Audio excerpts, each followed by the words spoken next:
Have you ever found yourself desperately seeking relief from the throbbing pain of a migraine attack, trying countless different remedies? Have you searched for facts about what's happening in your body during these attacks, only to find the information is patchy or non-existent?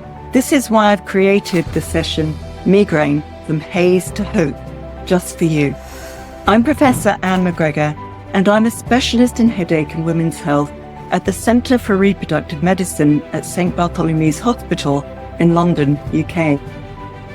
I've worked in headache medicine over 35 years and have been involved in numerous research studies into underlying mechanisms and treatments for migraine.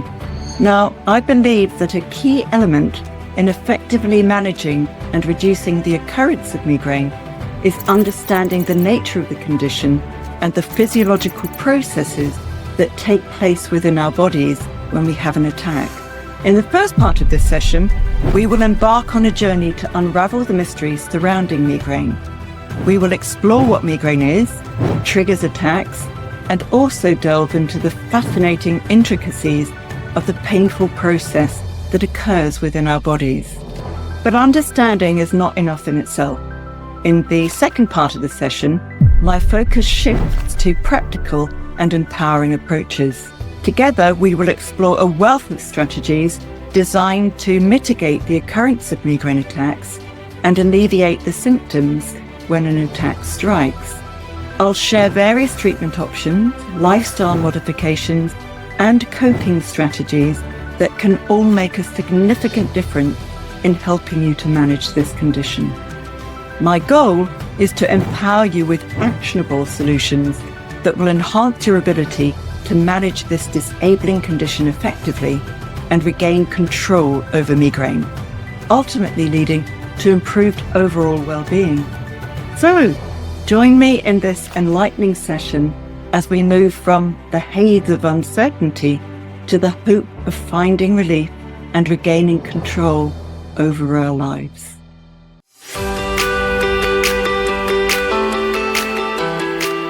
Migraine is very different in other ways from just a normal headache. So most things that trigger a normal headache will be things like if you skip meals, if you get dehydrated, if you haven't slept enough. And it is very easy to get that headache to go away. You drink some water, you have something to eat, you catch up on your sleep, or even just take a couple of painkillers, which will be effective within 20 minutes or so. If you're experiencing migraine, it is a completely different entity. It is due to a change in brain chemistry within the brain that has to go through a process and complete that process. So you can have similar things that trigger a migraine, that trigger also a normal headache, dehydration, missed meals, lack of sleep, also environmental factors, hormonal changes in women.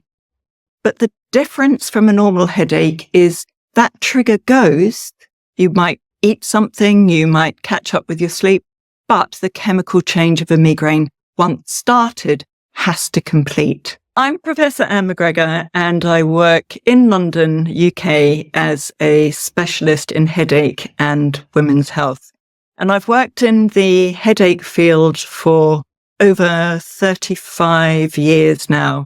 When I first began working for a migraine charity and recognized that migraine was one of the most unrecognized and ineffectively treated conditions that both men and women experience, almost a bit like a common cold. We know everybody who gets them, but actually when it comes down to it, we know very little about it. And that really piqued my curiosity to try to understand this condition more and led me to focus more of my research on the larger population of people who experience migraine, which is women, particularly during their reproductive years, and the effect of female sex hormones on migraine. Migraine is a very common condition. It affects, we recognize, around 15% of the overall population. But within that, it's 3 times more prevalent in women, particularly during the reproductive years. young children can experience migraine.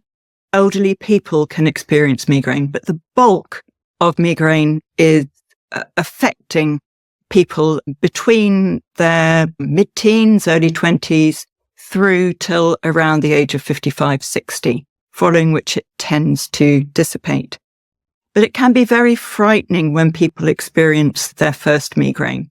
So the majority of migraines that people experience are what we call migraine without aura, or people will recognize it perhaps as a sick headache. So it's a bit like having a hangover, but not having had any alcohol. And it can floor people for just a few hours or even up to several days. And the cardinal feature about migraine is between these attacks, the individual feels completely well.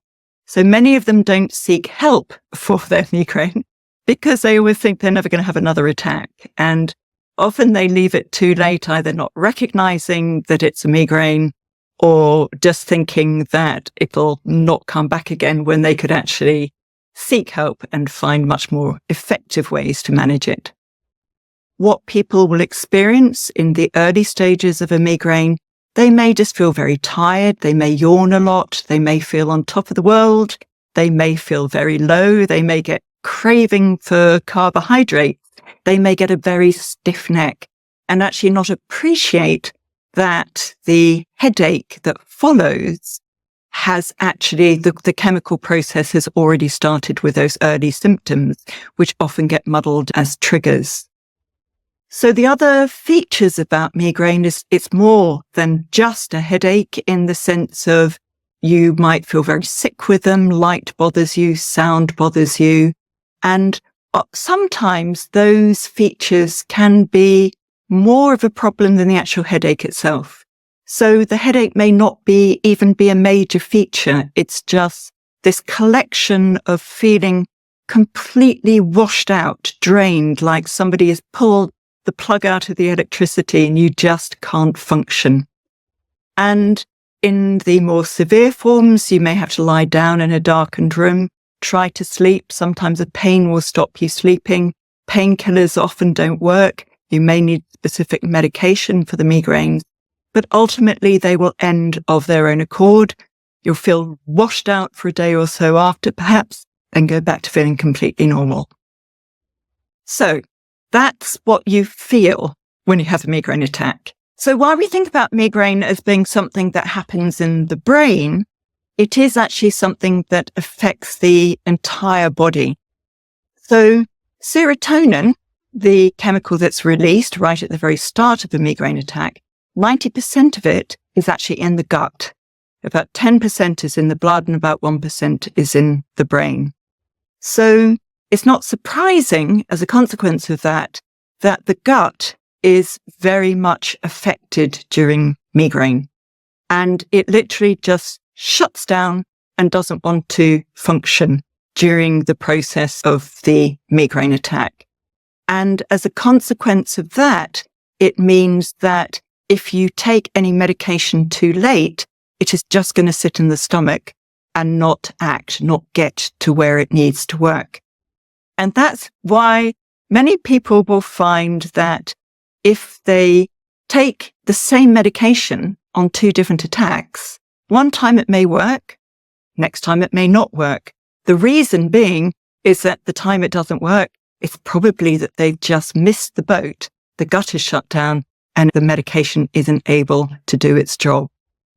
And it's all this sense of gut symptoms that even when we're thinking about managing migraine, gut health in itself becomes one of the significant factors that we need to be dealing with.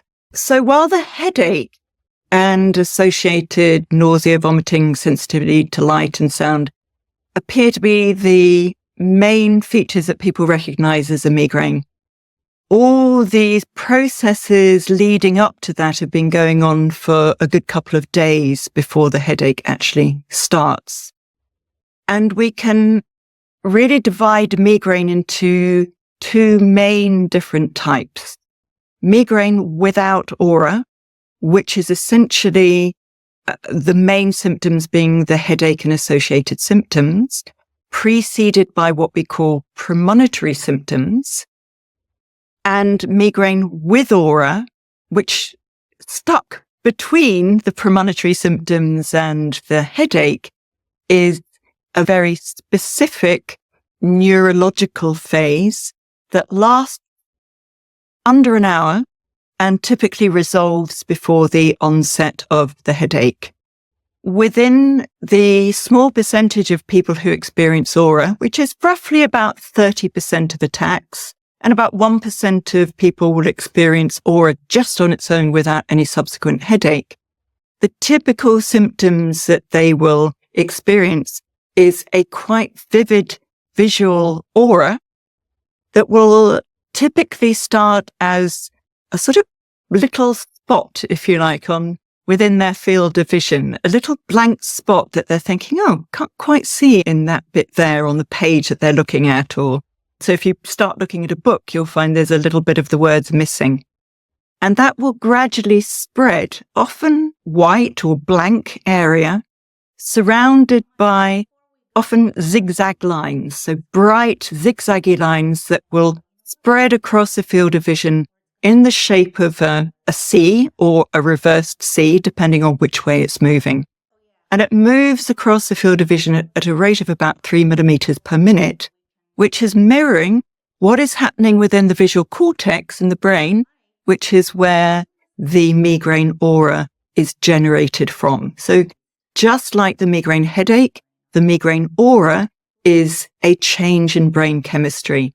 And in the case of the aura, it is what we describe as a cortical spreading depression. So cortex is the part of the brain that's affected, spreading because it's spreading across the cortex, usually 3 to 4 millimeters per minute. Usually takes about 20 minutes from start to completion. It can be a bit longer, can be a bit shorter. And a depression really because it's suppressing, or it's almost like a wave of excitation or depolarization, chemical changes across this particular area of the brain. And it can be very frightening for many people who experience it for the first time because they feel like they may be having a stroke or something dreadful is happening within the brain.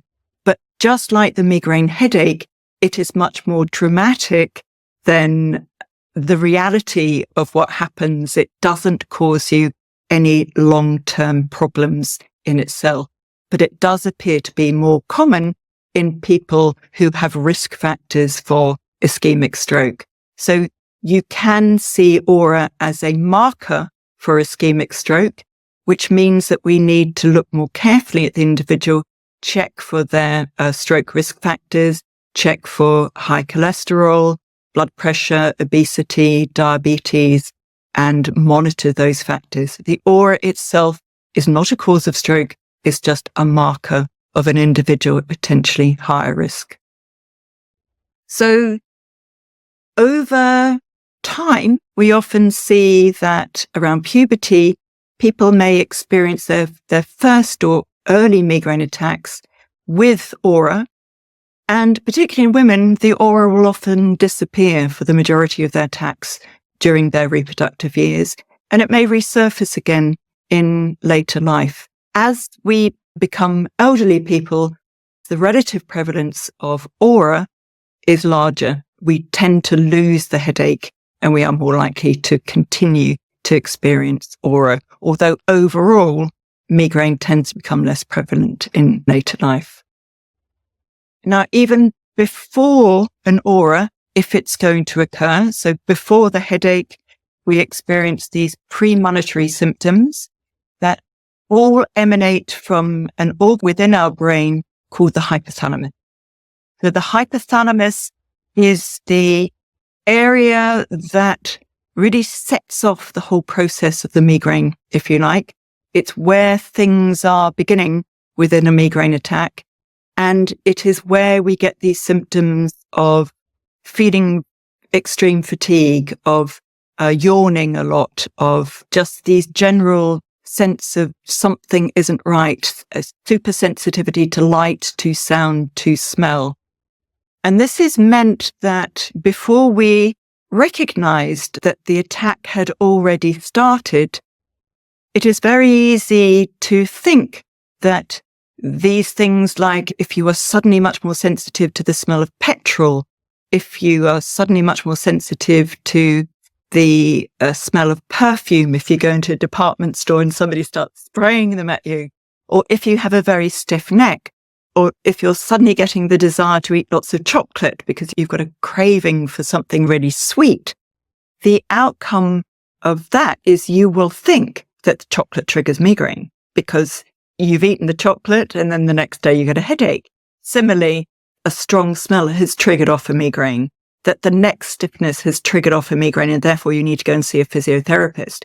Whereas, in fact, you need to recognize that these are early warning symptoms that the migraine has actually already begun, and you should recognize them as pointers to being aware to treat your migraine attacks early.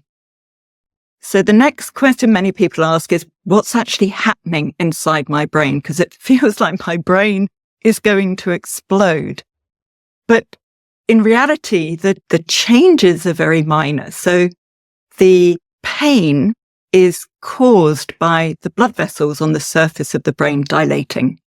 And this has occurred subsequent to a chain of release of a chemical called serotonin from storage sites within your body, which then act on an organ called the hypothalamus, which is responsible for controlling all your routine day-to-day activities, whether it's sleep, thirst, emotion, hunger, menstrual cycle. And this is where you get the symptoms of the yawning, the carbohydrate cravings, and the extreme fatigue. And once that serotonin has been released, that then causes the blood vessels on the surface of the brain to dilate. And that's when you start to feel the headache. And that dilation on the surface of the brain is absolutely minuscule. You can barely measure it, but you feel like your whole head is exploding. And to give you an analogy, it's a bit like if you have bitten your tongue and your tongue feels really sore. You're standing in front of the mirror, staring at your tongue, sticking your tongue out, but you can't see anything. So while you feel that your brain is about to explode, actually very little of any harm is actually, or damage is happening in the brain. So having even frequent migraines does not cause you any long-term damage, however severe that pain is, if it is definitively migraine. So once those blood vessels have started to dilate, that then triggers the release of other chemicals, including a chemical called CGRP, calcitonin gene-related peptide, which then causes the attack to continue and to progress, if you like. And that then sends messages to various parts of the brain, mostly the trigeminal nerve, which then is ultimately processed by the brain as pain. Once that chemical process has taken place, the chemistry tries to restore itself back to normal. And for that reason, you cannot have typical migraine every single day. You have to have a period where the chemistry can restore itself back to normal before you can push the release of those chemicals again to provoke a further attack. So while there are conditions labeled chronic migraine, which symptoms can mimic migraine occurring daily, the majority of people, 90% of people with migraine, experience the typical episodic attacks of migraine lasting part of a day, up to 4 days, 3 to 4 days, and feeling completely well in between those episodes. So next thing is, why do I get them? So we've done, what do I experience? What happens in my brain? Why do I get them? So what we understand is that everybody has the capacity to experience migraine, but not everybody does. And the reason is that some people are more genetically predisposed to experience a migraine than others. And that is based on what we call their migraine threshold. So their migraine threshold is really their response to internal and external environmental stimuli.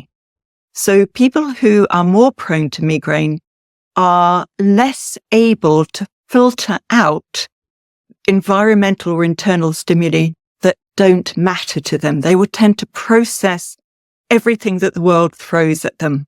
So to give you an example, if you have two people, one who has migraine, one who doesn't have migraine, and they're sitting on a pavement cafe, they're enjoying a cup of coffee or a glass of water, quite nice sunny day, but it's a bit noisy. There's a clatter of the plates. There's maybe somebody smoking at an adjacent table. The sun is shining, so it's quite bright.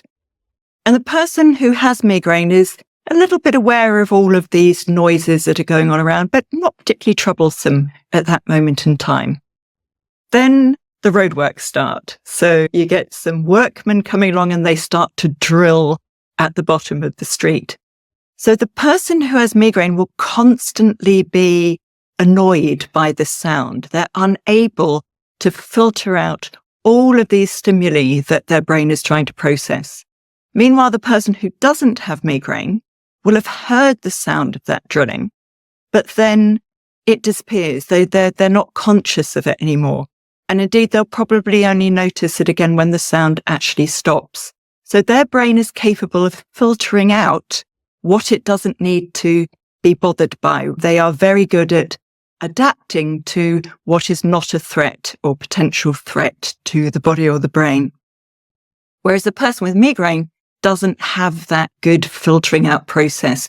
They tend to be much more aware of light or sound or smell. They're very susceptible to missed meals, so no intermittent fasting for the person with migraine. And they need to be extra careful about looking after their brain. So giving their brain what it needs to function well, which is regular meals, good hydration, good sleep, enough of sleep, and regular exercise. All of the things which just help to maintain healthy brain function. Coupled with that threshold are the things that I've just explained, potential triggers. So if you have enough assault to your brain health, if you like, if you've skipped meals, if it's the time of the month for women, if you haven't had enough sleep, if you're very dehydrated, if you've been on a long car journey, if the lights are very bright around you, if the sounds are very loud, you can't process them out. Enough of those triggers will cross your migraine threshold and set off this change in chemistry that is the migraine attack. When you start to get a migraine, you have two choices. You can either just ride it out and experience all the symptoms and be aware, however bad it feels, it will resolve of its own accord. Life often doesn't allow us to take that time out. And this is where medication is important. So many people experiencing migraine will say, well, I take medication quite often, it doesn't work. So what's the point? The point is the type of medication that you take and the timing that you take it are absolutely crucial. So we have various types of medication you can take. There are the standard over-the-counter painkillers that you can just buy from the pharmacist and sometimes even in supermarkets. And then there are also the more specific migraine medications, such as the triptans and the Gepants, that you can also use for migraine, and they will be effective at varying stages. So often what we say, if you are lucky enough to be aware of the very early premonitory stages of migraine, you notice that you get a very stiff neck, you're yawning, you're craving the carbohydrates. You can do very simple strategies just by making sure that you drink lots of fluids at that point. You keep your blood sugar stable. Maybe take some simple painkillers. Maybe if you know that you're very prone to nausea and vomiting, you can get a prescription anti-nauseant. The best ones being ones that reverse gastric stasis, so reverse the gut shutdown that can happen in migraine. And one of the main reasons why medication fails to work during the migraine is that people take it too late. They hope it's not going to be a migraine attack. They don't want to use their precious prescription medication. They're not taking the right medication. Early on, it is worth taking a simple analgesic. And if that doesn't work in 20 or 30 minutes, or certainly by 45 minutes, you know that this is a migraine and it's not just a headache. The other trick is, if it's a migraine, if you bend over as if you're tying your shoelaces or putting on a shoe, more often you'll find that the headache starts throbbing more. Whereas if it's just a standard headache, you don't get that effect. So these are all things that tell you I should be doing something about my migraine. Now, trip, of which there are a variety available, they've been available for over 30 years now, shouldn't be taken until you actually get the headache. They don't help prevent the headache starting if you haven't got it already. So they will only be effective for a migraine once the headache starts. But again, timing is crucial. The minute that you feel that headache is beginning to creep through is the time that you should actually take a triptan and not wait, because the shutdown of the gut will then make anything that you take by mouth less likely to be effective. We do have the new medication that is available on prescription, the GPANTs, which may be working to prevent a headache developing, but we need more clinical trial data before we can be sure of that. But ultimately, the majority of people, once they recognize that their attacks are migraine and recognize the early symptoms and take simple analgesics and take a large glass of water and keep their blood sugar up, may well be able to manage their migraine attacks without the need for seeking medical help. So medical help, the point in time that you need to see somebody specific about your migraine or your headaches, is when you feel that symptoms are changing, they're different from the attacks that you usually have, and particularly the times when you notice that your life is being taken over by migraine. So you have lost the control and you feel that your life is being controlled by migraine. So a very good example of that is many patients that I see, they have read so much misinformation about migraine that they are avoiding every possible food that they think might be relevant to migraine. They're scared of going out because of the potential triggers of the environmental stimuli, and their entire lives are controlled by migraine. But very rarely has it made a difference to the frequency and severity of their attacks. So one of the things I've become aware of over all the years that I've been helping people with migraine, learning from them, essentially, is how easy it is for us to get swallowed up by a new idea that might cure our migraine. And you have to put it back into the context that migraine has been recorded in Babylonian documents. It was recorded by Hippocrates. It isn't new. And people will often say, oh, it's got much worse because of stressful environments and so on. Migraine has existed, and migraine is probably something that, to an extent, benefits our long-term health, even though it doesn't feel like it at the time that you have one, because it's trying to protect the brain and give it some time out when it has been overstimulated or isn't able to process all of these various factors. So when you have a migraine, you need to think of it as your brain taking a little bit of time out. So the question you should be asking yourself really is, what is my migraine trying to protect me from? Now, that may seem very simplistic and it might upset a few people, but if you think about it in the logical process, when we have pain, is there to protect us from injuring ourselves further. So if I sprain my ankle and it really hurts, the last thing I'm going to try and do is carry on walking around on it, because I know that I'm going to make it worse. And it really is exactly the same when we have a migraine attack. We do need to try to be kind to ourselves.